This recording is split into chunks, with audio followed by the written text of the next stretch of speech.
கர்த்தருடைய நாமத்துக்கு ஸ்தோத்திரம் உண்டாவதாக. தேவன் இஸ்ரேல் ஜனங்களை கானான் தேசத்துக்கு கொண்டு போயிட்டு அவர்களுக்கு ஒரு பட்டணத்தை ஆண்டவர் கொடுப்பார் இல்லையா?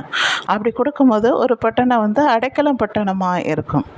அந்த அடைக்கல பட்டணம் எதுக்குன்னா, இப்போ ஏதோ ஒன்று அவன் செய்ய போய் அது மற்றவர்கள் மேலே பட்டு அவன் இறந்து விட்டால் அவன் என்ன செய்யணும்? அது கூடன்னு ஓடி போய் அந்த பட்டணத்தில் அடைக்கலம் புகழணும். அப்படி புகழ்ந்து விட்டால் அவனை யாரும் கொல்ல மாட்டார்கள்.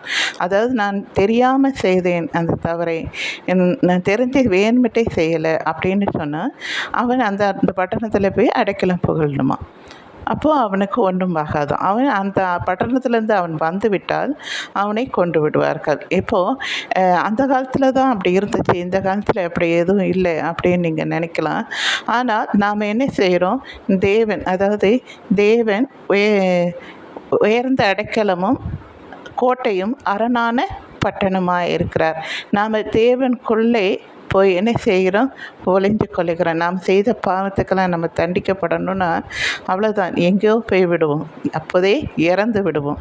ஆனால் தேவன் என்கிற அந்த பட்டணத்துக்குள்ளே நாம் என்ன செய்கிறோம்? அடைக்கலம் புகிறோம். தேவன் நம்மளுடைய பாவங்களை என்ன செய்கிறார்? மன்னித்து நம்மளை என்ன செய்கிறார்?